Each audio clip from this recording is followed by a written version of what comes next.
Hey friends, thanks for joining me, Jim Baroud, to hear a few insights from leaders who represent our innovation ecosystem.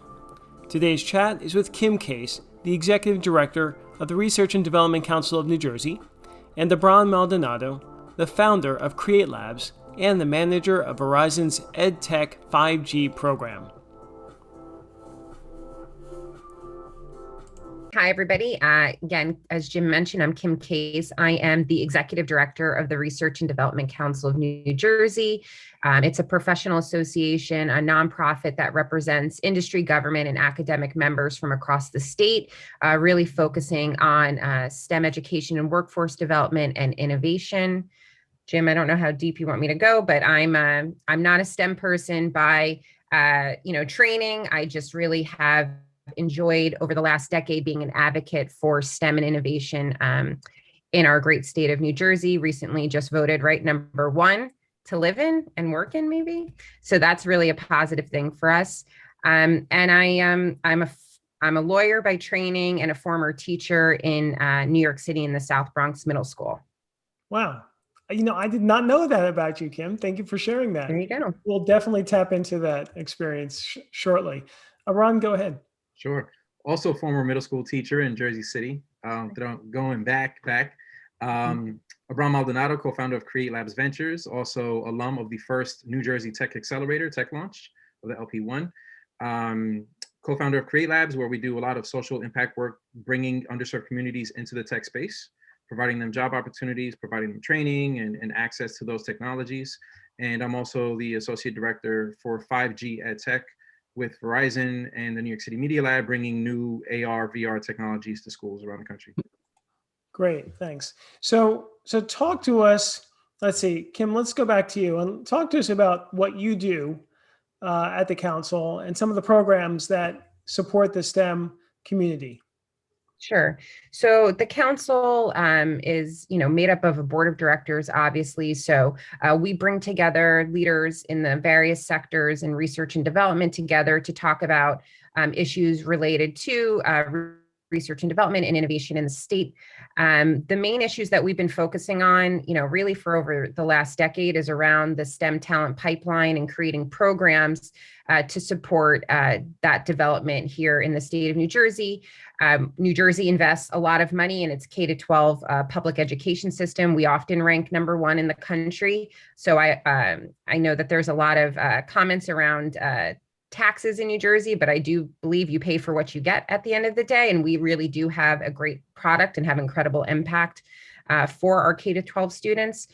So we've been focusing on, at least over the last 10 years, around STEM education programs that support high school and college students, and now have gone a little bit deeper into the K-12 space, looking at even preschool through 12. So one program that we run is called the Governor STEM Scholars Program. That's a program that we partnered with the Department of Education, the Secretary of Higher Education's office, and the Governor's office to educate New Jersey high school and college students all the things that New Jersey STEM economy has to offer them. So we run a series of symposium with these students. One is focused on industry opportunities, another academic opportunities, and the last government opportunities, where we bring together STEM professionals and policymakers from across the state to speak about their experiences and to share information about pathways to STEM for these high achieving students. They also do a research project where they have College Mentor provides mentoring for the high school students, and they focus on an issue related to STEM. It could be something with cybersecurity. It could be something with engineering design. It's really up to the students. We also ask them to focus on like a community service element to it. So, how does it impact a community here in New Jersey? So the Governor STEM Scholars is one program that we've been running. We also run a Merit Scholar program that supports New Jersey community college students that are focused on a STEM related major, and we provide scholarships for those students. And then our last program is the New Jersey STEM Pathways Network. We inherited that program from the state. It used to be run out of the Office of Higher Education. We now manage it as the Research and Development Council. And that program brings together over 500 STEM leaders on a quarterly basis to talk about issues related to STEM education and workforce workforce. And then it also supports 6 STEM learning ecosystems that are part of an international collaborative. This was something that started from the STEM Funders Network. So we have 6 ecosystems. We have the South Jersey STEM and Innovation Partnership in Camden, Salem, Cumberland, and Atlantic counties. We have the Delran ecosystem in Burlington County. We have the Hunterdon, Somerset, and Mercer County Tri-County Consortium out of those counties. We have the Newark ecosystem, and then we have the Liberty ecosystem in Hudson County, and then in Bergen County, NJ Nest ran out of the community college. All of those ecosystems are really grassroots regional ecosystems that focus on issues that are important to their communities in STEM. So some of it can be focused on women and girls in STEM. Some of it's focused on cybersecurity. It's really up to each ecosystem to develop their own initiatives, and we support those. Great. Thanks, Kim. Abran, go ahead. Sure. So to piggyback off of that, our work shows up in a number of different ways. Some of the things that we've done in the state is we spoke with Asbury Park and Long Branch, and we said, we want to expose your students to STEM, so we're going to bring them to the Samsung headquarters to explore new technologies in New York City. And they were like, great, we don't know how to get there. We don't have the funding to get there. So HUD had to put up some money. The Economic Development Office and the Mayor's Office had to put up some money to get some buses for the kids. And we got a Greyhound, and we took all these kids to Samsung to expose them to STEM fields and to learn about the different technologies. And come to find out, it was their first time in New York City, period.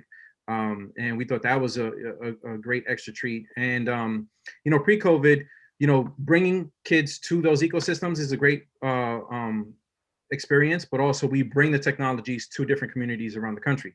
So we'll find a community. We've done like in the heart of Houston or San Antonio, all over the country, Massachusetts, and we'll say, all right, just give us a room, a venue, a cafeteria or a gymnasium, and we're going to bring drones, robotics, AR, VR, for all the kids to experience firsthand. For everyone that's not in those ecosystems. Not everyone lives in Silicon Valley. Not everyone lives in New York City where all that innovation is happening. So we find ways to bring it there. Since COVID, obviously we had to pivot a little bit and do things remotely, just like everybody else. So we moved into doing virtual hackathons. And the way that works is, we find a community partner. Right now we're talking with Newark and we're talking with Audible, explore like, all right, well, what do we do here? But we'll find a community partner. We'll ask them, what problems are you dealing with?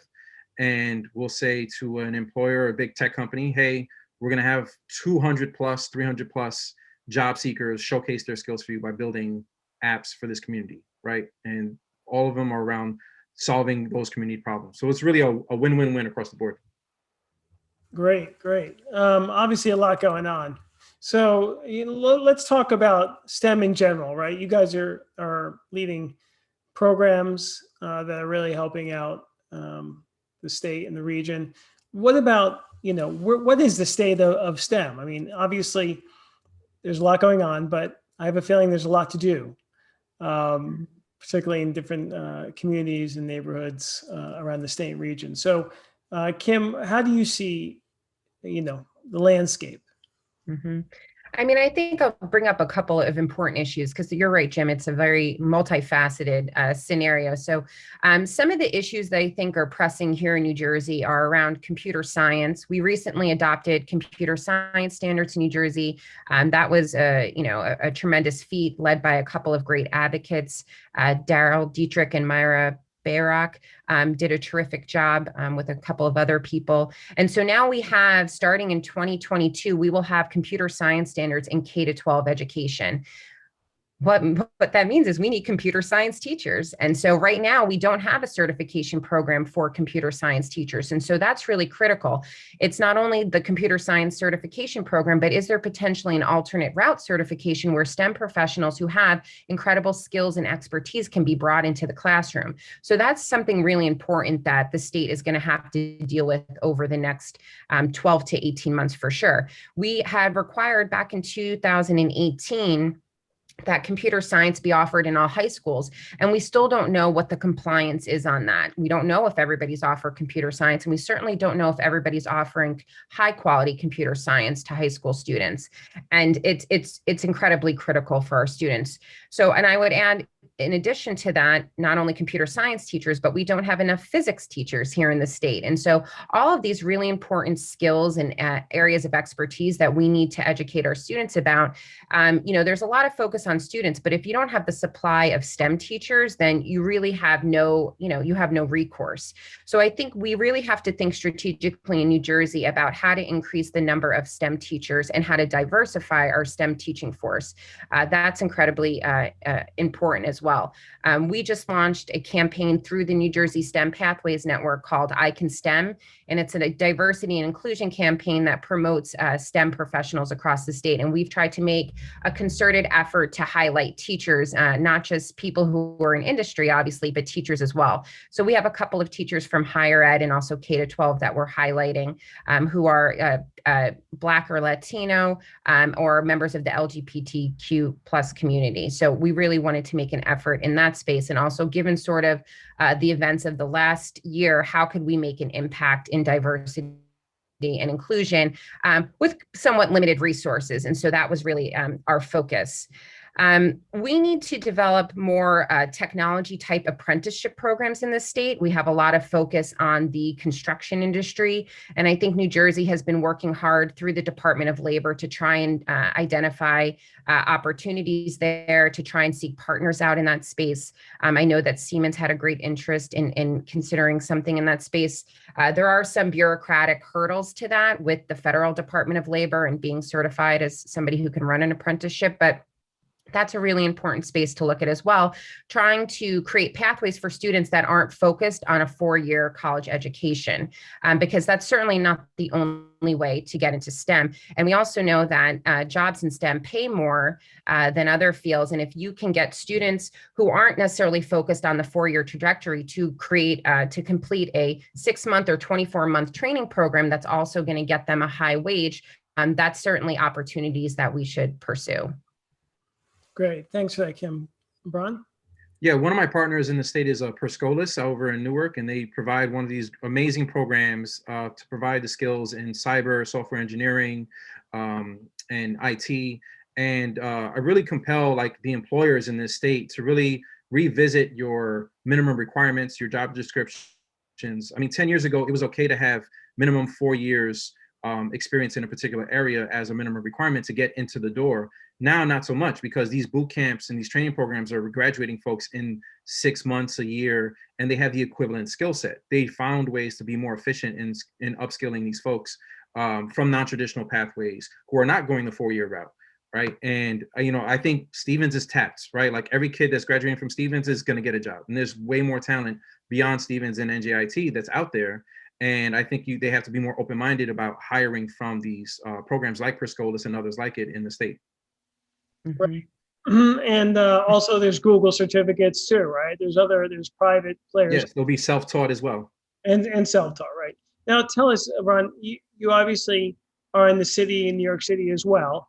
So how do you see the landscape in New Jersey, New York? We always hear there's a lot of funding in New York, or at least for businesses and tech and things like that. But at the education level, is there a big disparity, or how do you see that? There is somewhat of this ripple effect. Like the further away you get from that ecosystem, more people are trying to catch up, right? So when we say coding skills or tech skills, might be some companies far out by Princeton that just think IT, right? They don't think software engineering. They don't think UX design, right? Like the coding boot camps and the technology training programs that are in the city are thinking about not just coding, but like UX design, no code design, right? Like now you could code without code, right? And people are like, wait, I'm just catching up to code. And now you're telling me no code, right?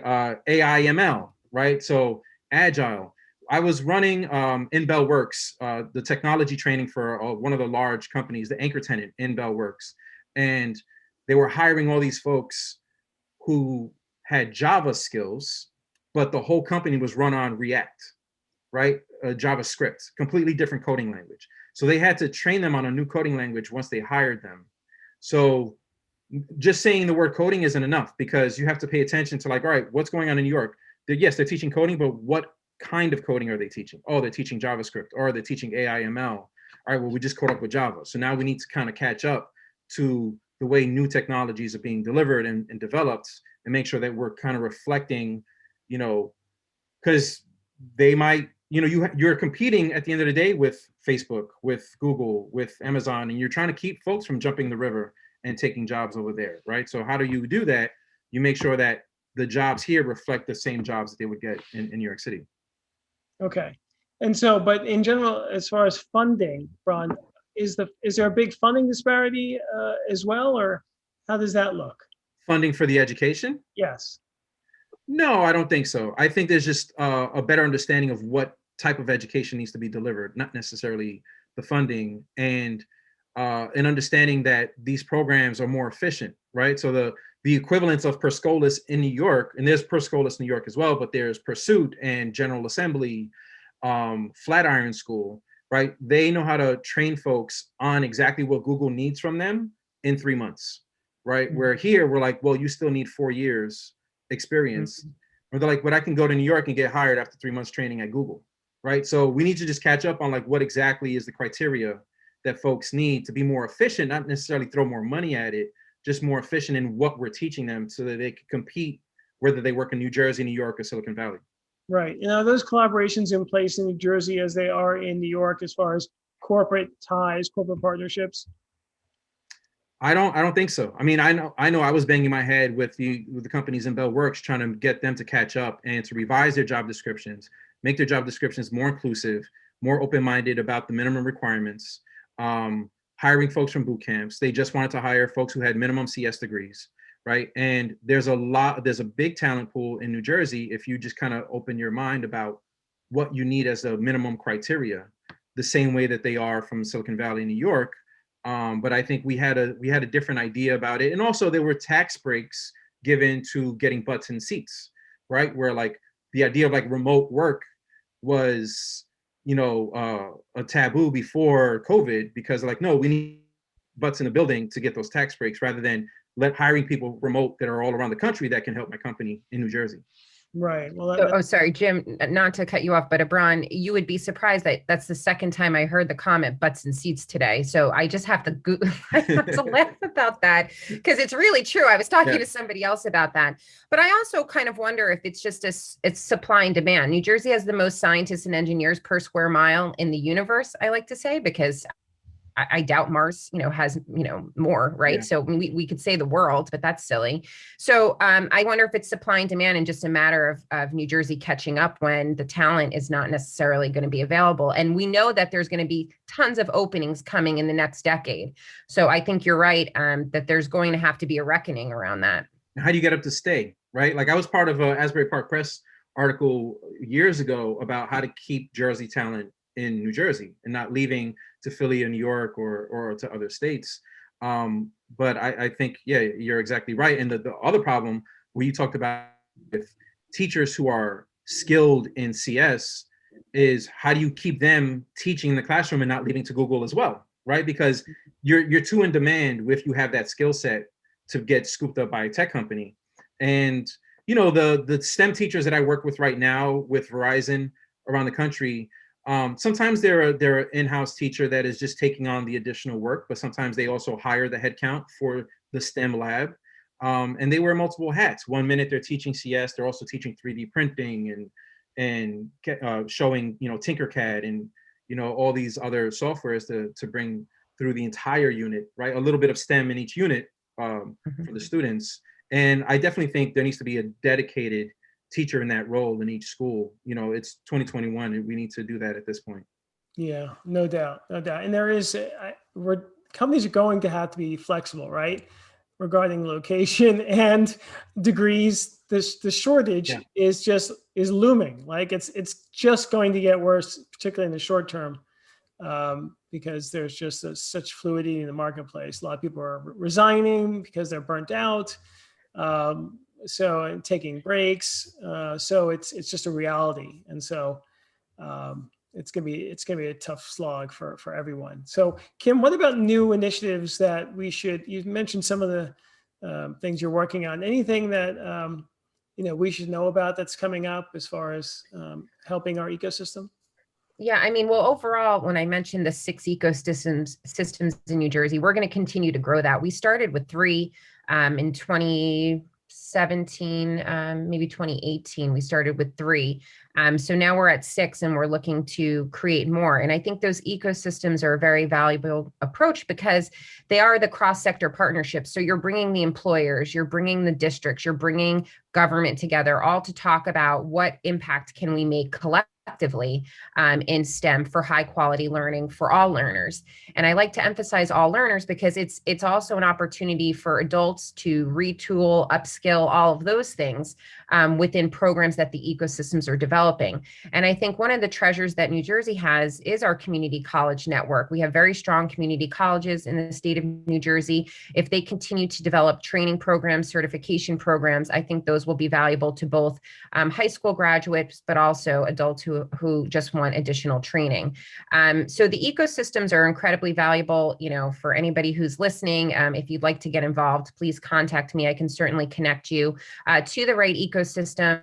I mentioned some of the counties that we're in before, and we're looking to expand counties in the next year. So if you have any interest to even start an ecosystem, I'm happy to have a conversation with you about how to do that. Again, our Governor STEM Scholars Program is not a new initiative, but it continues to grow. And so we just got our applicants for the next fiscal year. So that's closed this year, but I encourage students who are in grades 10 through PhD to look at that program. It's an incredibly well-run program with a lot of quality experiences for students. The most recent initiative that we launched that hasn't really got off the ground because of COVID was and is the New Jersey STEM Advisory Board. And that is a group of funders I've brought together so that we have a collective impact model to bring funding from all of these corporations from across the state and foundations to identify what are the qualities that we want in programs? How do we want them to collect data? How do we want them to evaluate impact and try and find some really great programs that we can then scale and replicate across the state. So, just PSE&G, Siemens, the Overdeck Family Foundation, Orsted, Bristol Myers Squibb, Novartis, they've all contributed to that fund, and we're going to continue to grow that program as well. What's interesting is that funders and Abran, I don't know if you've seen this in your experience, don't talk to one another about what they're actually doing. So think about it, if PSE&G puts $20,000 in, knowing that 6 other companies are going to put $20,000 in or $2 million in, and what kind of impact we could have there. The time of 25 students being impacted is kind of past. Like, we want to see 2,500 and 25,000 students impacted. So that's what we're trying to do through that program. Great stuff. Abran, what about you? What do you see? I'm not a policy guy, but I would love to see a program where every large tech company in the state should have a pipeline program with a local community college in their area, where there's a certificate program or some type of micro credential that if you go to this 2-year institution in our backyard, that you can get into the door here. And that was one of the things that, the New York City Council was holding Amazon's feet to the fire about. And Amazon said that, had they moved HQ2 there into Queens, that they would have partnered with LaGuardia College to have like a pipeline program going into there, not talking about pushing boxes, but like a professional job that started paying in the 6 figures to be on the professional track at Amazon. And I think, the same applies to the biotech companies here. There's a lot of folks that there's a lot of talent available coming out of these schools that aren't going to have the opportunity to go to Rutgers or Stevens or NJIT or the top tier universities to get, the 4-year degrees, but they can still go to Brookdale and Middlesex and Bergen Community and other schools to try and get the same credentials to get in the building. Yeah, no, absolutely. And they are hiring a lot in the state anyway, in the region. So they certainly should be more progressive with programs like that. So talk to us, Abran, about trends that you're seeing. You're in the 5G, AI, VR, AR space. Yes. Tell us about what you're seeing and what you're excited about specifically in that tech. Sure. I don't know if this is a state secret, but Verizon is wiring schools for 5G, which I'm very, excited about. And, You are going to see that open up the door to bring more progressive ed tech, which I'm an ed tech developer. So seeing more progressive technologies brought into schools. Hopefully that expands more over the next couple of years. AR and VR, there's definitely a lot of potential for learning, for simulating learning, for learning new job skills, for a lot of things that you could do with VR. Being able to experience places and things through AR that are not readily available to you because you can't travel. So the best museums in the world, the best, sites that, you can take virtual field trips, which is going to be a big thing now, through powers of AR. One program that we're developing is called Visceral Science, that's run by the famous scientist, Dr. Brian Greene and his team. Everyone puts on VR headsets or pulls out their tablet, and they're in space, and they're developing stars and planets together as a classroom, all in orbit together. And they can grow the life of a planet or grow the life of a star, send it into orbit.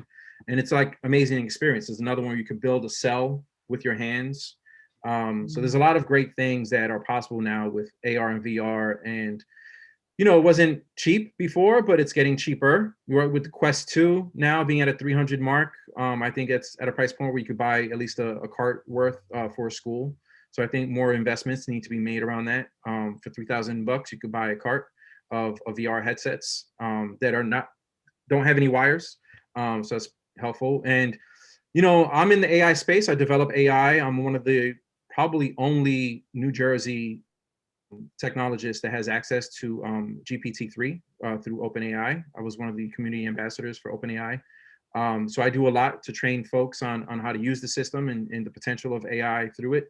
But I think there's a lot, like AI, there's a lot of browser-based tools out there that can really get you far. So there's a lot of kids who are, yes, they're learning Roblox and designing things in Roblox and Minecraft, but the same skill sets that they're using in Roblox and Minecraft, they can use to learn Blender, Maya, GPT-3, a lot of these things that are natural language that are just drag and drop. Webflow and Bubble are these no-code platforms where runs on your website browser and it's all coding, drag and drop, where they don't need to learn the actual coding and still build fully functioning websites. Before it was like, oh, my machine isn't powerful enough to download all these softwares. That was 10 years ago. Now everything's browser-based and in the cloud. So all of these high-powered softwares, you just pull up on a website and can run them on your laptop, whatever the speed is. So there's a lot of potential, for the kids to learn and teach themselves and then be skilled off of their own portfolio work to get the jobs that they need for the future. Yeah, no, that's really exciting. Now, can you just explain for everyone what GPT-3 is? Sure. So GPT-3, and I'll try and make this quick, is an AI system. It's the most powerful AI system in the world that takes parameters, which is like bits of information, puts it into its AI brain. And of those parameters, there's 175 billion parameters. China announced that they have one that's in the trillions. I haven't seen it yet, see how it actually works. But domestically developed 175 billion parameters. And the way that you interact with it is through just natural English plain language or any language. That's what they call by NLP, natural language processing. I don't need to code in order to interact with this high-powered AI machine. And it's language-based, text-based. So that means I can have it write content for me. I can have it answer questions about history. A lot of businesses are using it to like generate marketing materials and copy and blogs, SEO. But kids, if they get their hands on it, it can write their essays for them. So I don't know if we want them knowing that. Fascinating. All right. Well, before we get to questions, and if anyone has questions, please submit them. I just share with us just one thing that all young people should learn at this point in time that will set them up well for the future. Ladies first. Kim, go ahead. Oh, okay. I just was, thinking we're hearing a lot around the sort of 21st century skills. So around collaboration, critical thinking, digital thinking. I mean, those things are important. as Abran said, around, these kids are going to be able to create their own portfolios, and those kids with those skills will have a place. And then you'll have kids who are, in the communication space, when they develop these teams to do projects, you need that as well. And then you have somebody who has to do, so there's a place for everybody. And I would say that STEM has a place for everybody. And the 21st century skills, I think, really represent that. So I would say for kids to kids and teachers and parents, I don't always like to put it on kids. There are a whole community of adults around children, to support kids in those space, and also just to give them the confidence to know that they can, there's a place in STEM for everyone. Great. Thanks, Kim. Abran? Yeah, so twofold there to piggyback off of Kim, like it is really possible right now to really self-teach. So it's really important to teach yourself these skills the same way you would teach yourself a video game, to learn these skills. And I could run off a whole bunch of these softwares now, but in a year, it's going to be a whole batch of new softwares. So, just continue to, be a lifelong learner, but then also compel the companies that are hiring in the state that don't judge people by their credentials, by where they live, by their skin color, by the brand names from colleges they came from, just their quality of work, right? Wherever that came from, however long they, GPT-3 only existed for not even a full year. So if someone was hiring me as an AI developer and it required 2 years of NLP, it wouldn't make sense because the technology only existed a year. Got it. So here's a question about if there's no code software now, should people still, or young people still learn how to code? It's a big debate right now. Just to be honest with you, yes, they should learn coding concepts. So being like computational thinkers, but the industries are moving too fast. Where like they're finding faster ways and quicker ways to like build websites, where a lot of it now is becoming more drag and drop than actual coding. But it is a skill that, is still going to be important, because if there's a bug and no one knows the actual code, you're still going to need someone to figure out, to look behind the curtain. Right. It's funny because I have two sons, and my one son, at one point I said, you have to learn this because when you get older, you're going to have to do this on your own. And he goes, no, I won't, mommy. A robot will do it for me. And I thought to myself, he's probably right. But I was like, what if your robot breaks? You're going to have to know how to do it. Yeah. That's a great answer. But speaking of, video games and, kids attached to their devices, are there some recommendations that you both make, that kids could sort of play an app or learn through an app or learn through some type of game or even show or YouTube channel? Are there other things that we can ask our kids to take advantage of, not just pure pleasure of games and Roblox and Fortnite? Abran, I'll let you try to answer that one. Sure. So my kids just got their Roblox back after I took it away for a week, because I can see how, how disruptive that can be. But all of their favorite games have been built on systems like Unreal and Unity, Lua. These are the programs that these games were built on. And you could do a lot of creative things there with building your own games. Tinkercad, Game Maker. There's a lot of ways where you can make your own games and then have your friends play your game. So I would definitely say go behind the wall, don't just be a player, but be a maker as well, and try and, design your own platforms and, have every kid on the block playing your game. Okay, and that makes me think, can I just ask Jim, around, so I think Stockton just announced an esports arena today and funding for that. And so Abran, you had said that you worked with some districts that I know have esports in them. So I guess what role do you think that's playing today? And I guess just your thoughts on that.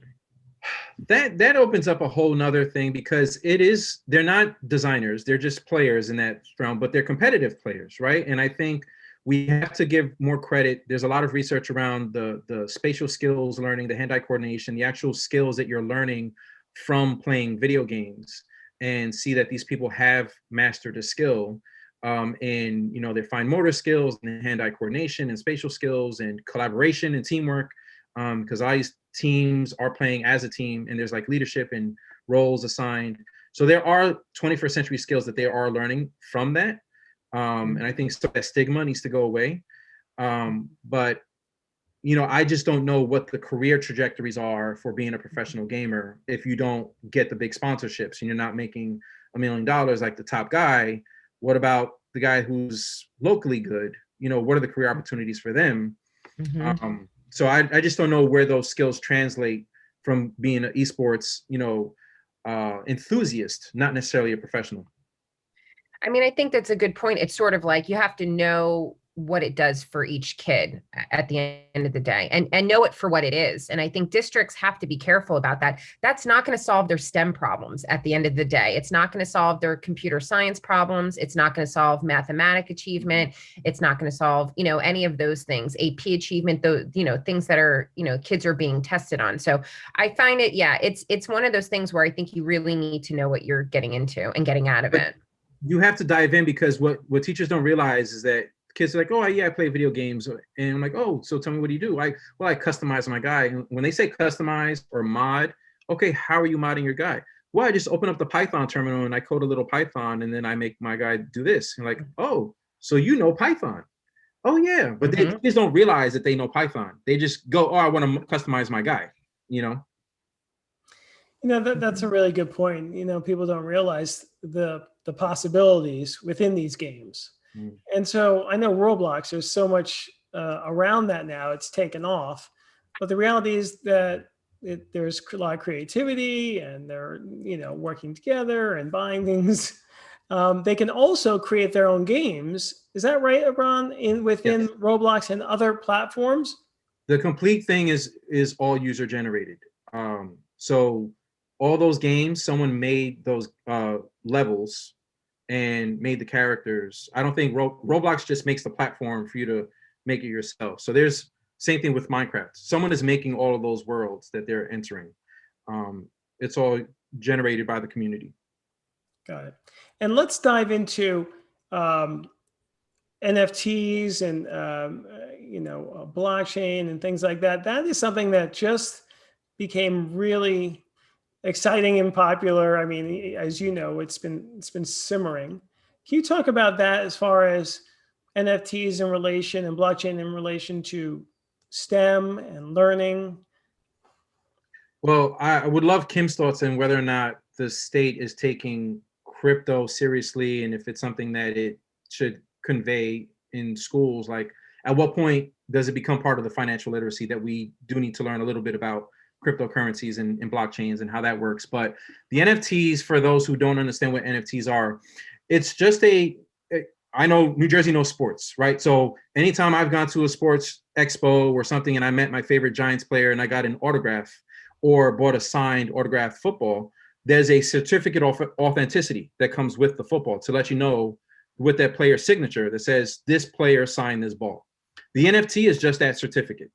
So when you see a picture, a JPEG, being sold for millions of dollars, it's not necessarily the JPEG itself, is that the artist signed that this is the only copy of this JPEG and that you are now a co-owner, right, of that piece. And that anytime that piece sells again, both you and the artist are going to receive a royalty from the resale of that art piece, right? And now, or video. So now they're doing it with basketball highlights and GIFs and little short video snippets that, like, instead of trading cards, you're buying highlights, right? So there's a lot of potential there for aspiring young artists to create a piece of art as a JPEG or a PNG through Photoshop or these other tools online, and sell it to their friends, and also sell it to other enthusiasts that are collectors, and always receive a royalty for that piece. Because if I sell it to a collector for $1,000 or $1,000 equivalent in Ethereum or in cryptocurrency, and then they resell it for $100,000, I'm going to receive a royalty from that as the original creator of that piece. So there's a lot happening there, but there's a lot of also controversy around, well, I know a lot of people in the state who are mining cryptocurrency in their basements with a lot of like GPUs and gaming cards. And there's an imprint, right? There's a to the environment with all that mining. So now they're seeing that there's certain coins have a larger impact than others in the crypto space around these NFTs on how much power it takes to generate the coin itself. Got it. And here's a question about what about the opportunity for more online courses funded, by the state and made available to all school districts? They can also be available over the summer, and this may be an efficient way to teach online. Are you seeing any of this trickling down as far as state funding for all districts? Well, so we just got a massive influx in the state of federal funding for, K to 12. And in New Jersey, the way that the districts are set up is that it's really up to the district. So the state sets the standards, but the districts are the ones who adopt and implement curriculum. So there isn't probably an opportunity for something to be done at the state level by the State Department of Education, because that's simply not how the system is set up. What is nice is to look at associations. I hope groups like the New Jersey STEM Pathways Network, which we manage, to show to look at what we're doing in terms of best practices and things that we're promoting that way. We're trying to really look at curriculum and things like that, and show like on a spectrum, like this is, a 5, whereas this one's a 1. So we recommend that you go with the 5 because it meets all of these criteria. So trying to create standards for these curriculums so that people can really see where the high quality is. But you may see a lot of innovative approaches come out after the year of COVID and virtual or hybrid teaching. I think that school districts have, there are several school districts that have really, taken this and ran with it and created, lemonade out of lemons, I guess, and really leverage it. And I think you're going to see them continue to use that moving forward. And I think maybe with the federal funding, because this funding is not sustainability funding, it's not capacity funding, right? It's really more around getting people over the hump of some of the hurdles that they had to go through last year. I think you're going to see some more innovation in that space. So you might see some districts go with that, but you will not see something come out at the state level. Thank you for that clarification, Kim. And what about you, Abran? Do you have any thoughts on that? If you had to wave a magic wand, you had $100 million, what would each of you do with that? Yeesh. I mean, a lot. There's that could be its own conversation here. But I would say one thing that my work, Create Labs, the reason it was called Create Labs is because we initially wanted to open actual tech labs around the country for all this to happen at, right? The training, the access to the technologies that your school can't provide, or your district or your county can't provide, you can find in these labs.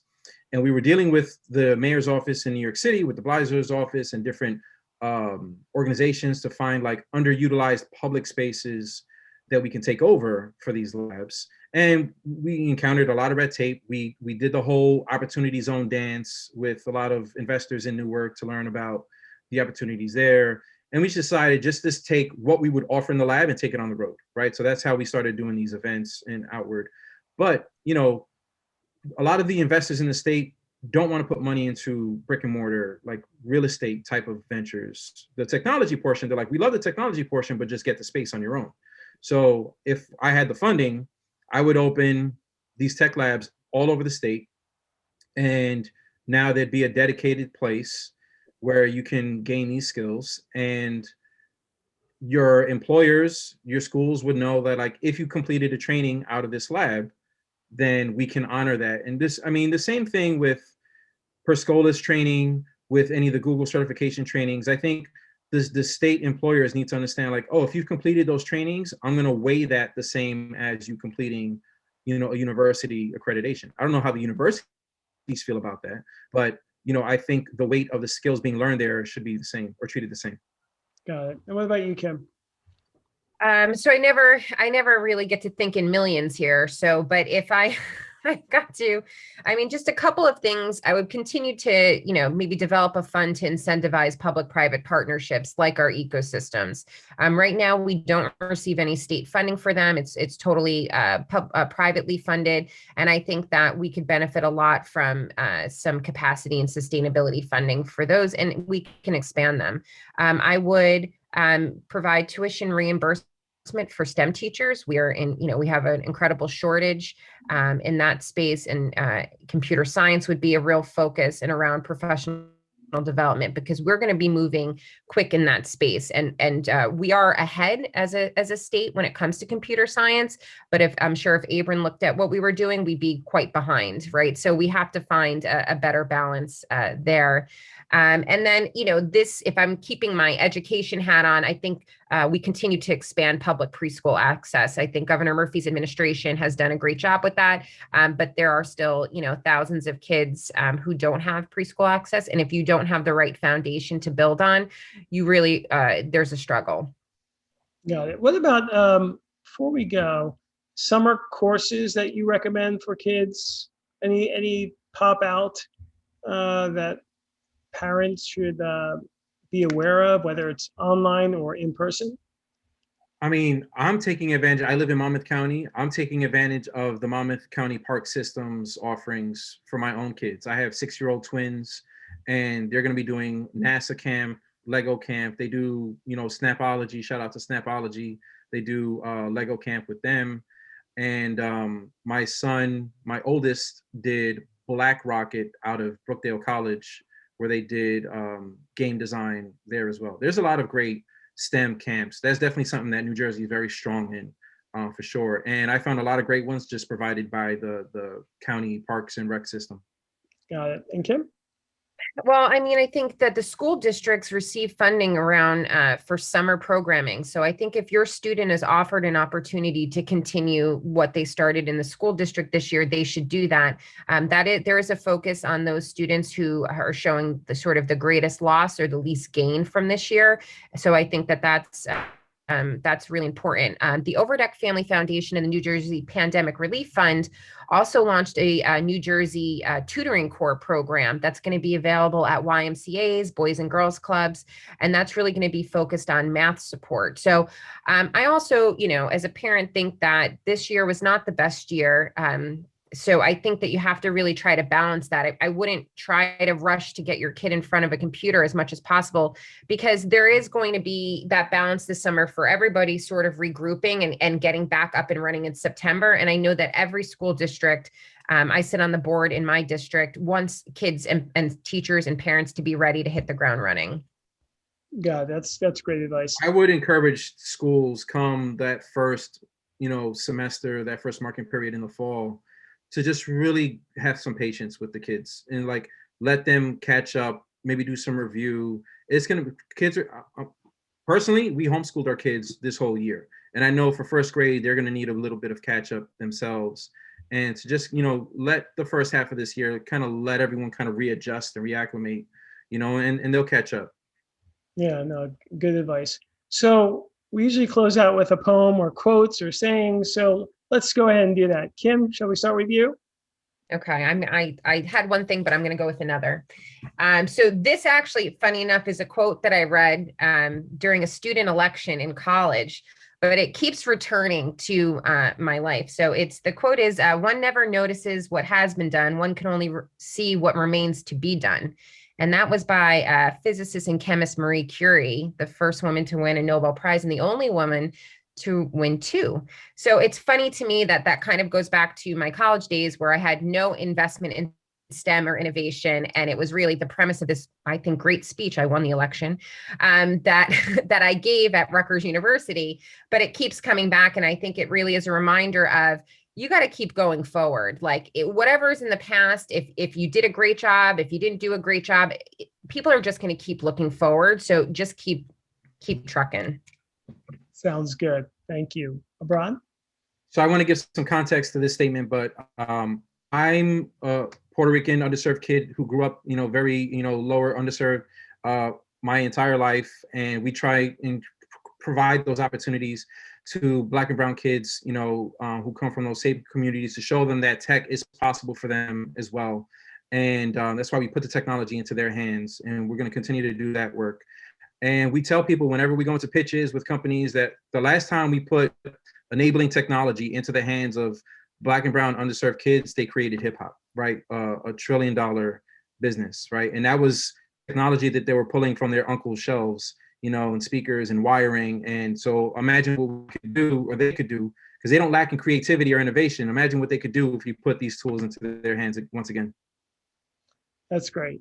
Well, thank you both. This has been an important and really interesting conversation. Thanks for joining us. I hope you enjoyed the show. Please like it, leave a review, and subscribe. See you soon.